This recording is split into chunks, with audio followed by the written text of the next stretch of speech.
একজন ব্যক্তি যদি আল্লাহ সুবহানাহু ওয়া তাআলাকে ভয় করে অথবা কোনো সম্প্রদায় জাতি মানুষজন যদি আল্লাহ সুবহানাহু ওয়া তাআলার তাকওয়া অবলম্বন করে, আল্লাহকে ভয় করে, তাহলে আল্লাহ সুবহানাহু ওয়া তাআলা তার জীবনে বরকত দেবেন এবং রিজিক বৃদ্ধি করে দিবেন। যেমন আল্লাহ সুবহানাহু ওয়া তাআলা কোরআনে বলেন, ওয়ালাউ আন্না আহলাল কুরা আমানু ওয়াত্তাকাও, যেই সব জনপদের অধিবাসীরা ঈমান আনবে এবং আল্লাহ সুবহানাহু ওয়া তাআলাকে ভয় করবে, অর্থাৎ সে সকল প্রকার প্রকাশ্য অপরাধ এবং গোপন অপরাধ করার সময় সে আল্লাহ সুবহানাহু ওয়া তাআলাকে ভয় করবে। যেমন সে নেশা খাওয়ার আগে আল্লাহ সুবহানাহু ওয়া তাআলাকে যদি ভয় করে, সে যদি মদ খাওয়ার পূর্বে আল্লাহ সুবহানাহু ওয়া তাআলাকে ভয় করে, সুদ ঘুষ যাবতীয় অন্যায় অপরাধ সম্পাদন করার আগে যদি এই আল্লাহ সুবহানাহু ওয়া তাআলা বলছেন এই সম্প্রদায়ের জাতির মানুষগুলো আল্লাহ সুবহানাহু ওয়া তাআলাকে যদি ভয় করত, তাহলে তিনি বলছেন লাফাতাহনা আলাইহিম বারাকাতিম মিনাস সামাই ওয়াল আরদ, তাহলে আল্লাহ সুবহানাহু ওয়া তাআলা আসমান এবং জমিন সব জায়গা থেকে তাদের জন্য কল্যাণ এবং বরকতের দরজাসমূহ খুলে দিতেন। সুবহানাল্লাহ। এবং ওয়ালাকিন কাযাবু ফাআখাযনাহুম বিমা কানু ইয়াকসিবুন, কিন্তু মানুষ তা করল না, মানুষ তাকওয়া অবলম্বন করছে না, আল্লাহকে ভয় করছে না। ওয়ালাকিন, কিন্তু আল্লাহ সুবহানাহু ওয়া তাআলা বলছেন কিন্তু, কাযাবু মানুষ অস্বীকার করলো, ফাআখাযনাহুম বিমা কানু ইয়াকসিবুন, এই কারণে আল্লাহ সুবহানাহু ওয়া তাআলা তাদেরকে পাকড়াও করলেন। মানুষ আল্লাহকে ভয় করছে না, তাকওয়া অবলম্বন করছে না, এই কারণে মানুষকে দুনিয়াতেও এর শাস্তি ভোগ করতে হচ্ছে এবং পরকালে তো শাস্তি রয়েছেই। যেমন দুনিয়াতে কিভাবে মানুষ আল্লাহ তাআলার শাস্তি পায় আল্লাহকে ভয় না করার কারণে, আল্লাহ সুবহানাহু ওয়া তাআলা জালেম শাসক অত্যাচারী শাসককে তাদের ওপর চাপিয়ে দেন। আপনারা লক্ষ্য করবেন যারা আল্লাহকে ভয় করছে না তাদের সরকার, তাদের শাসক তাদের ইন্টারনেট বন্ধ করে দিয়ে তাদের ওপর হত্যাযজ্ঞ চালিয়ে চলে যাচ্ছে। এক গ্রুপ শাসক চলে যাচ্ছে, আরেক গ্রুপ জুলুম নির্যাতন চাঁদাবাজি মারামারি হানাহানি করতেছে এই জাতির ওপর। যদি এই জাতি আল্লাহ সুবহানাহু ওয়া তাআলাকে ভয় করত, তাকওয়া অবলম্বন করত, তাহলে আল্লাহ সুবহানাহু ওয়া তাআলা তাদেরকে আসমান থেকে জমিন থেকে বরকতের দরজাসমূহ খুলে দিতেন, কল্যাণ দিতেন। কিন্তু মানুষ আল্লাহ সুবহানাহু ওয়া তাআলাকে ভয় করছে না জন্য তিনি এটা করছেন না। তবে সব সম্প্রদায়ের সব মানুষ যদি না করে, ব্যক্তিগতভাবে যদি কেউ আল্লাহ সুবহানাহু ওয়া তাআলাকে ভয় করে, তাহলে ওই ব্যক্তি আল্লাহ সুবহানাহু ওয়া তাআলার পাকড়াও থেকে বেঁচে যাবে দুনিয়া এবং আখিরাতে। এরপর আল্লাহ সুবহানাহু ওয়া তাআলা বলেন, ওয়া মান ইয়াত্তাকিল্লাহ ইয়াজআল লাহু মাখরাজা, যেই ব্যক্তি আল্লাহ সুবহানাহু ওয়া তাআলাকে ভয় করে, আল্লাহ সুবহানাহু ওয়া তাআলা তার জন্য উত্তরণের পথ বের করে দেন, তার জন্য তিনি জান্নাতের পথে চলা সহজ করে দেন।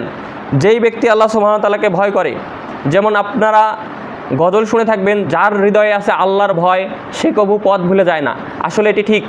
যেই ব্যক্তি আল্লাহ সুবহানাহু ওয়া তাআলাকে সত্যিকার অর্থে ভয় করতে পারে সে কখনো পথ ভুলে যাবে না, কারণ আল্লাহ বলছে ইয়াজআল লাহু মাখরাজা, তার জন্য তিনি পথ বের করে দিবেন, জান্নাতের পথ, যেই পথে পথিক হয়ে সে জান্নাতে যেতে পারবে। সুবহানাল্লাহ।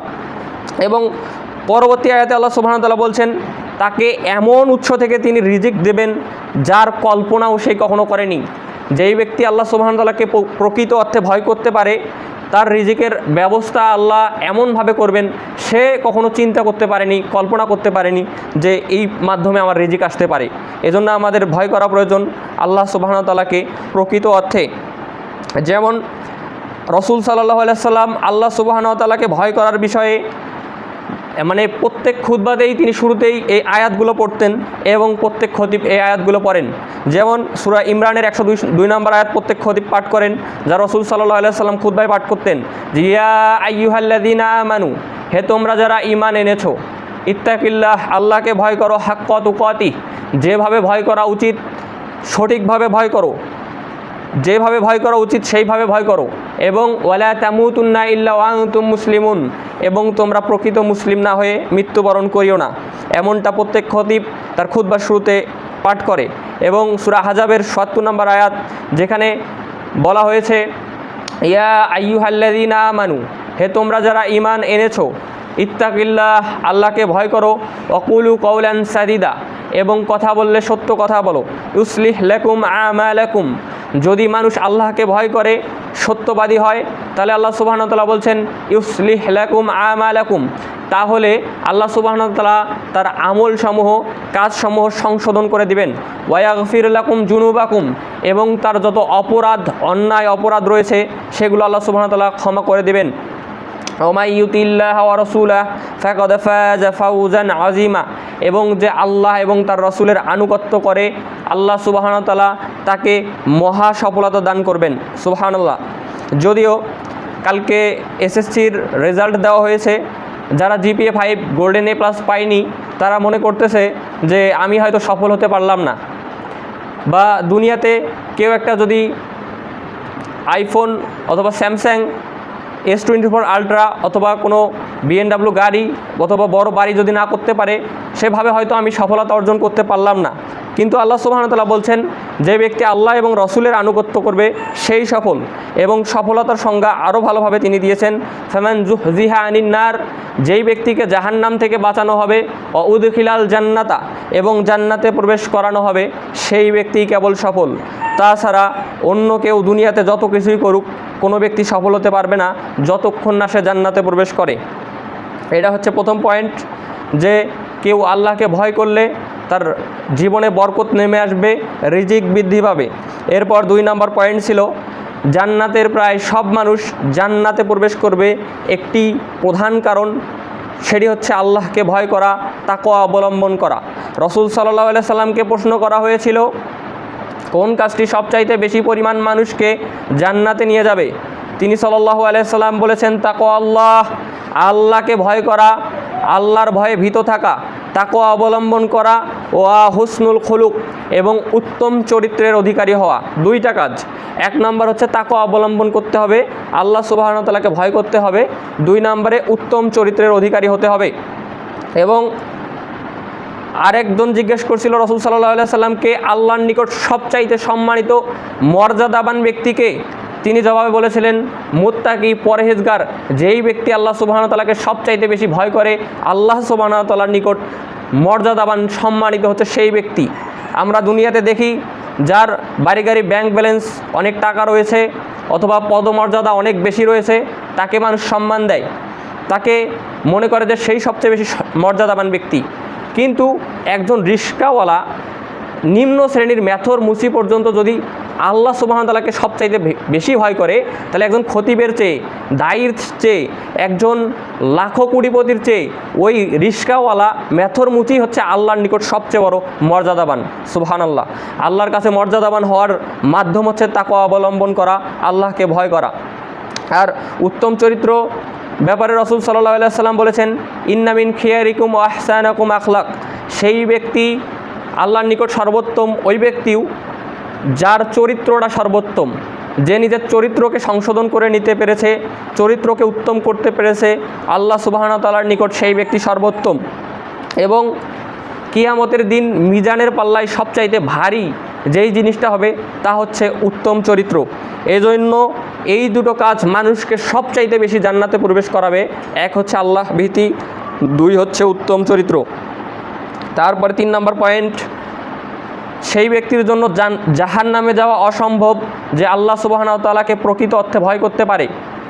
যেমন রাসূল সাল্লাল্লাহু আলাইহি সাল্লাম উদাহরণ দিয়ে বলেছেন গাভীর বাট থেকে, ওলান থেকে দুধ বের করে পুনরায় বাটে ওলানে প্রবেশ করানো যেমন অসম্ভব, আল্লাহর ভয়ে ক্রন্দন করে, যে আল্লাহকে ভয় করে, সেই ব্যক্তির জাহান্নামে যাওয়া অতটাই অসম্ভব।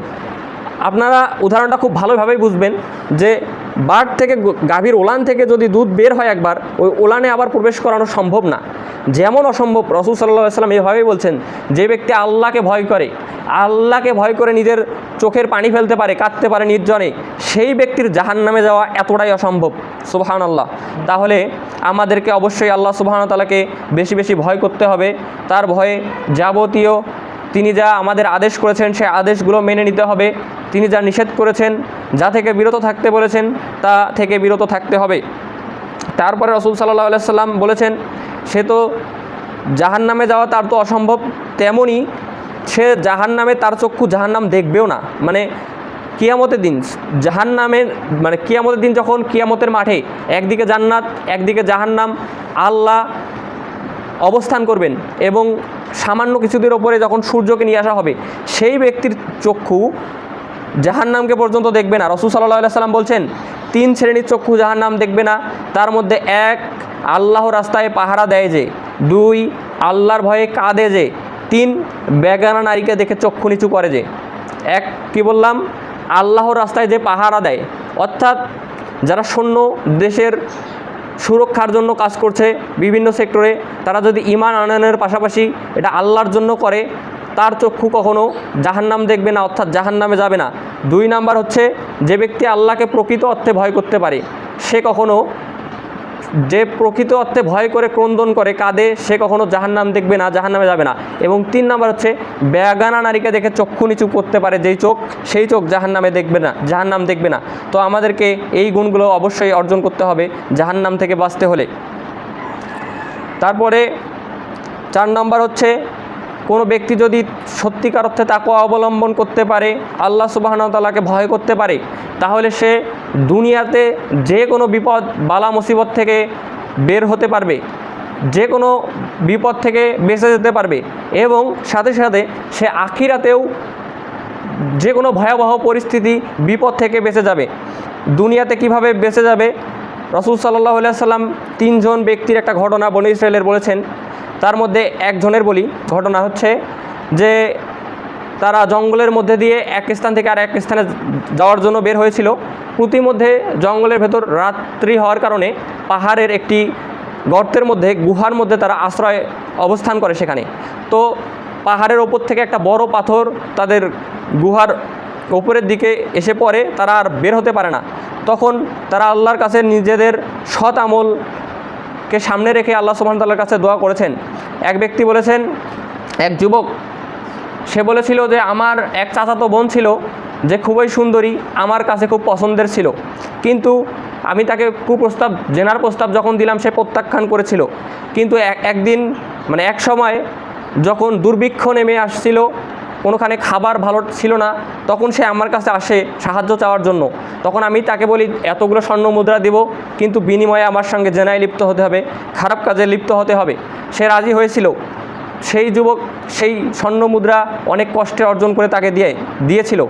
তারপরে সে তার সঙ্গে যখন একত্রে মিলিত হতে যাবে, তখন সেই মেয়ে নিজের রবের কথা মনে করে যখন আল্লাহকে ভয় করলো, ভয় করে বলল, ইয়া আব্দুল্লাহ, হে আল্লাহর বান্দা, ইত্তাকিল্লাহ, তুমি আল্লাহকে ভয় করো, আমার সতীত্ব নষ্ট করিও না।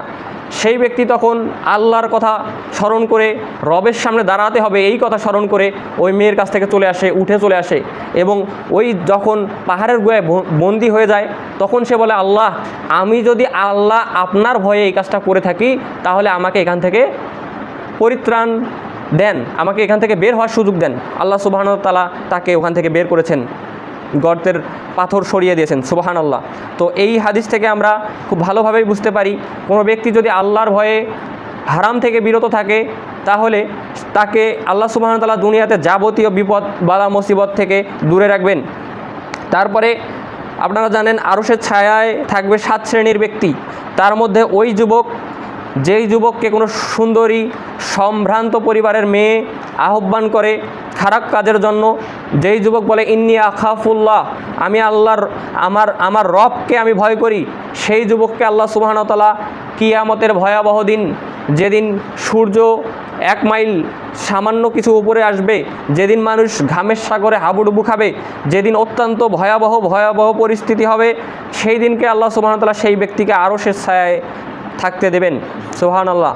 তো অবশ্যই আমাদেরকে আল্লাহকে ভয় করতে হবে এবং হারাম থেকে, যাবতীয় খারাপ কাজ থেকে বিরত থাকতে হবে। তারপরের পয়েন্ট হচ্ছে, 4র্থ পয়েন্টে বলছিলাম যে সে যে কোনো বিপদ থেকে বেঁচে যাবে।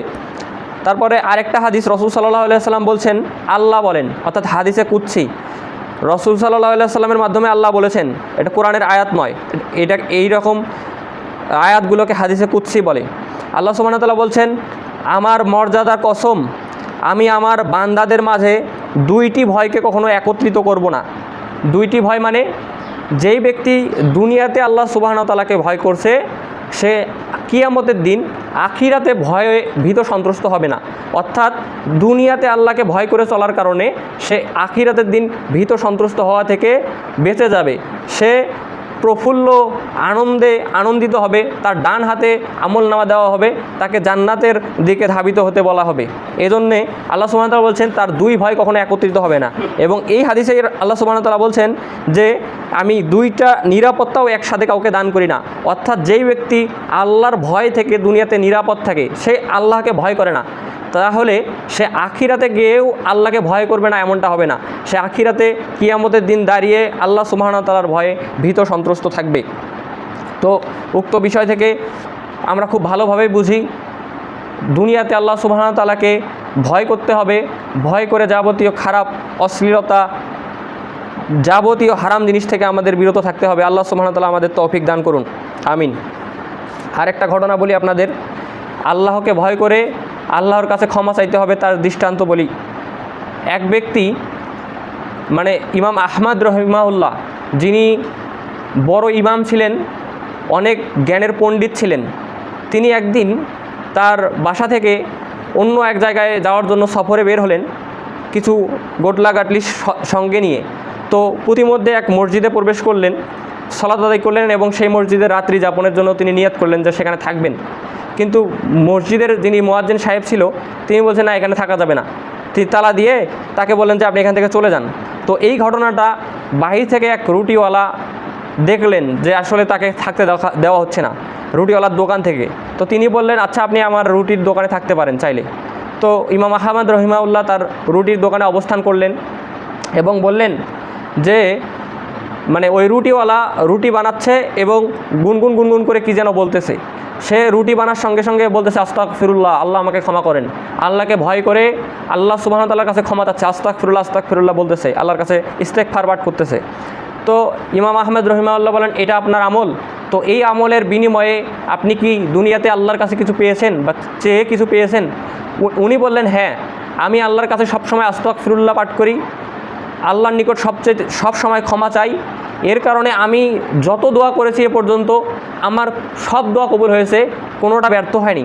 তবে একটি দোয়া ছিল আমার এরকম যে বর্তমান বিশ্বের সবচেয়ে বড় আলেম ইমাম আহমদ রহিমাউল্লাহ, তাকে আমি আল্লাহ সুবহানাহু ওয়া তাআলার কাছে দেখতে চেয়েছিলাম, তাকে এক নজর আমি দেখতে চাই, কিন্তু এই দোয়াটা আমার এখনও কবুল হয় নাই। তো দেখেন তার সামনের ব্যক্তিটা যে অবস্থান করতেছে তিনি ইমাম আহমদ রহিমাউল্লাহ, সুবহানাল্লাহ। মানে ওই ব্যক্তির দোয়ার কারণে আল্লাহ সুবহানাহু ওয়া তাআলা ইমাম আহমেদকে তার কাছে তার পর্যন্ত টেনে নিয়ে আসছেন। তো ইস্তেগফার পাঠ করা, আল্লাহর কাছে ক্ষমা চাওয়া, আল্লাহর ভয়ে ভীত হয়ে ক্ষমা চাওয়ার কত বড় ফজিলত। এই জন্য আমাদেরকে বেশি বেশি আল্লাহর কাছে তওবা করতে হবে, ইস্তেগফার পাঠ করতে হবে। তো আপনারা সবাই ইস্তেগফার পাঠ করুন।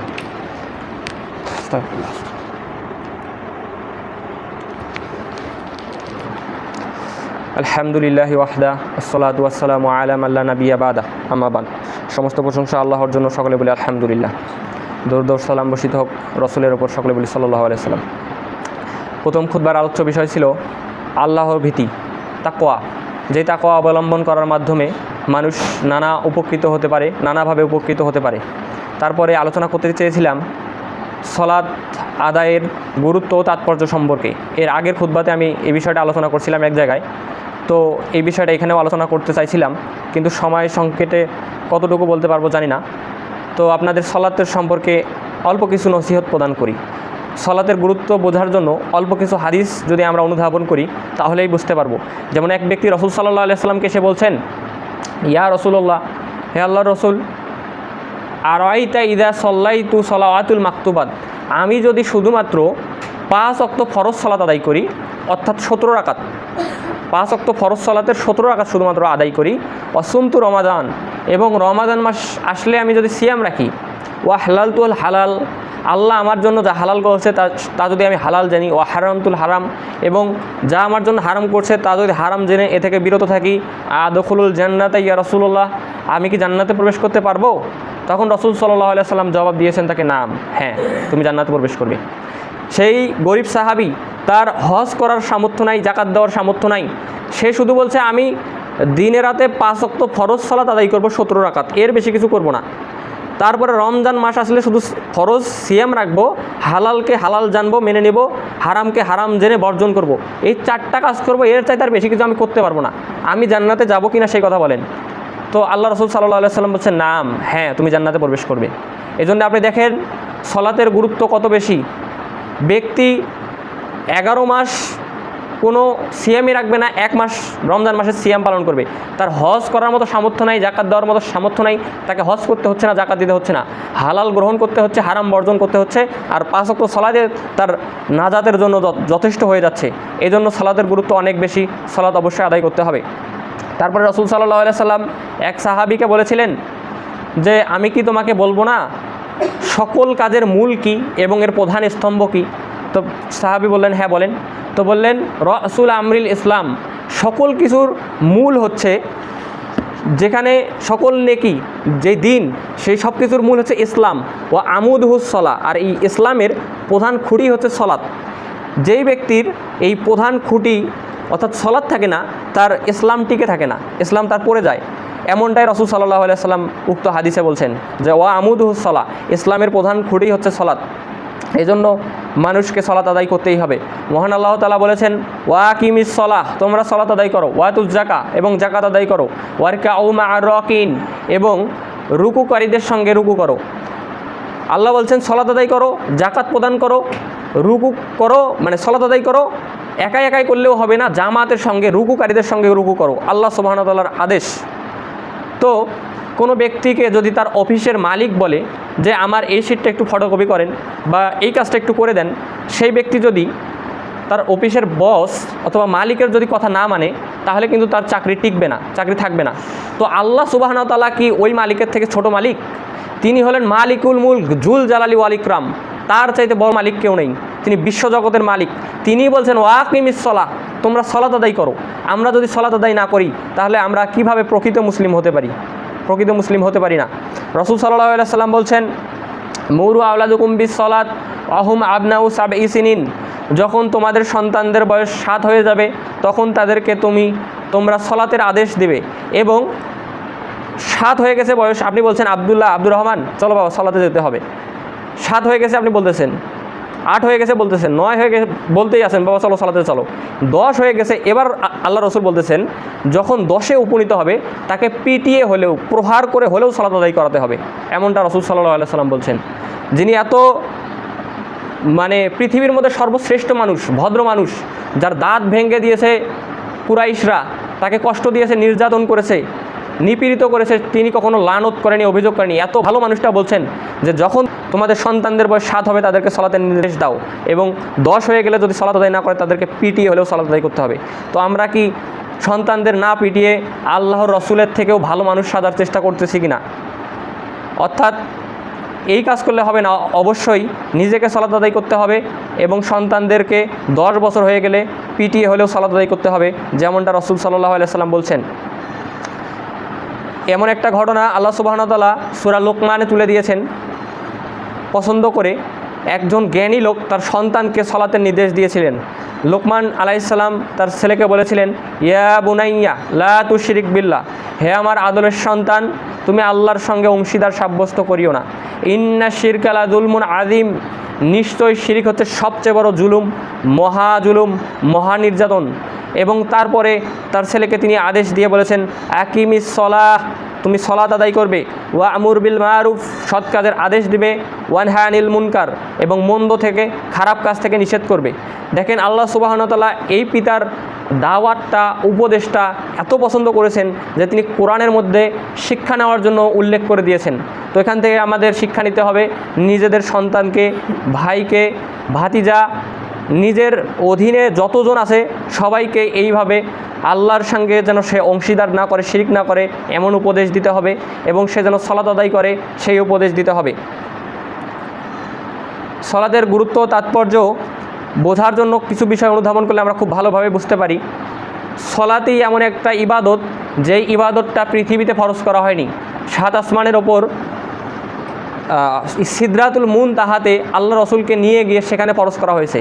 সকল ইবাদত ফেরেশতা প্রেরণের মাধ্যমে দুনিয়াতে ফরজ করা হয়েছে, কিন্তু সলাতেই এমন একটা ইবাদত যে ইবাদত আল্লাহ সুবহানাহু ওয়া তাআলা সরাসরি ফরজ করে দিয়েছেন।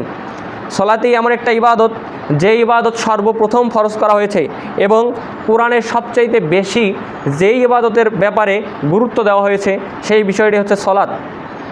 যা আদায় করতেই হবে একজন মুসলিমকে।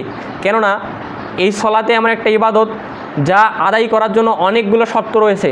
যেমন সালাত আদায় করার জন্য আপনাকে নিজেকে পবিত্র রাখতে হবে, পবিত্র হতে হবে, পোশাক পবিত্র হতে হবে, আপনাকে কিবলামুখী হয়ে দাঁড়াতে হবে, তারপরে সূরা ফাতিহা পাঠ করতে হবে, রুকুতে যেতে হবে, সেজদাতে যেতে হবে, সালাম ফিরে সালাত শেষ করতে হবে, এমন অনেক শর্ত রয়েছে। কিন্তু এই সলাতে একমাত্র ইবাদত, বাকি সবগুলোর ইবাদত চেয়ে আলাদা। এই ইবাদতে ধরেন আপনি নিজেকে পবিত্র করতে পারছেন না, পানি নাই, মাটি নাই, কোনোভাবে আপনি পবিত্র হতে পারছেন না, পোশাক পবিত্র হতে পারছেন না, আপনি কেবলা কোন দিকে চিনতেছেন না, আপনি দাঁড়াতে পারছেন না, রুকুতে যেতে পারছেন না, আপনি বসতে পারতেছেন না, আপনি শুয়ে আছেন, ভালোভাবে নড়তে পারতেছেন না, ইশারাও করা আপনার সম্ভব হচ্ছে না, কিন্তু আপনার জ্ঞান আছে। এই অবস্থাতেও আপনাকে সলাত আদায় করতে হবে, আমাদেরকে সলাত আদায় করতে হবে। কারণ আল্লাহ সুবহানাহু ওয়া তাআলা সলাতকে এতটাই গুরুত্ব দিয়েছেন, তিনি কোরআনে বলেছেন আকিমিস সলাত আলি যিকরি, তোমরা সলাত আদায় করো আমাকে স্মরণ করার জন্য। মানে আল্লাহকে স্মরণ করার জন্য আল্লাহ সুবহানাহু ওয়া তাআলা সলাত দিয়েছেন, যেন প্রত্যেক ব্যক্তি দিনে 5 বার আল্লাহ সুবহানাহু ওয়া তাআলাকে স্মরণ করে। তিনি প্রথমে কয় ওয়াক্ত দিয়েছিলেন? 50 ওয়াক্ত দিয়েছিলেন তিনি কিন্তু সলাত, কিন্তু পরে কমিয়ে 5 ওয়াক্ত করা হয়েছে। তো এই 5 ওয়াক্ত সলাত যদি কেউ আদায় করে তাহলে সে 50 ওয়াক্ত সলাতেরই নাকি পাবে। তো সুবহানাল্লাহ, আল্লাহ তাআলা আমাদেরকে এই 5 ওয়াক্ত সলাত আদায় করার মতো তৌফিক দান করুন, আমিন। এবং আরেকটা বিষয় বলে আমি আমার আলোচনা শেষ করছি, যে সলাত এত গুরুত্বপূর্ণ ইবাদত, যেই ইবাদত মানে অন্যান্য ইবাদত যদি কেউ তরক করত তো সাহাবীরা তাকে কাফের মনে করতেন না।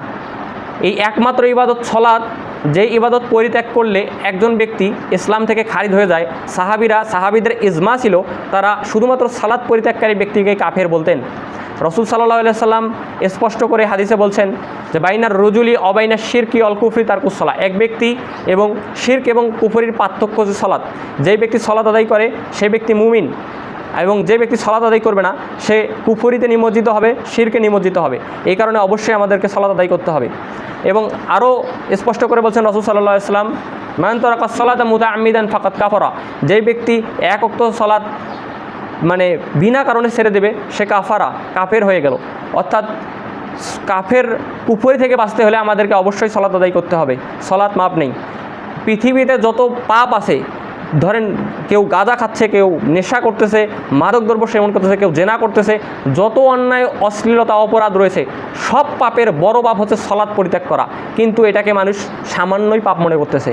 ইবনুল কাইয়্যিম রাহিমাহুল্লাহ লিখেছেন যে আল্লাহর আদেশ লঙ্ঘন করা সবচেয়ে বড় গুনাহ আল্লাহর নিষেধ লঙ্ঘন করার চাইতে। আল্লাহর আদেশ হলো আকিমিস সালাহ, তোমরা সলাত আদায় করো, এবং সেই জন্যই আল্লাহ রাসূল সাল্লাল্লাহু আলাইহি সাল্লাম বলছেন মান তারাকা সালাতা মুতাআম্মিদান ফাকাত কাফারা, যেই ব্যক্তি সালাত ছেড়ে দিল সে কুফরি করলো, কাফের হয়ে গেল। এবং কুফরি করার গুনাহ যত গুনাহ আছে সব গুনার চেয়ে বড় গুনাহ, যেই কারণে চিরস্থায়ী জাহান্নামে যেতে হতে পারে। একদম চিরস্থায়ী না জাহান্নামী হলেও জাহান্নামে যেতে হতে পারে। এই বিষয়ে অনেকগুলো কোরআনের আয়াত ছিল যা বলা যেত সময় থাকলে, কিন্তু সময় শেষ হওয়ার কারণে আমার আলোচনা জুমার খুতবা এখানেই শেষ করছি। ওয়া আখিরু দাওয়ানা আনিল হামদুলিল্লাহি রাব্বিল আলামিন।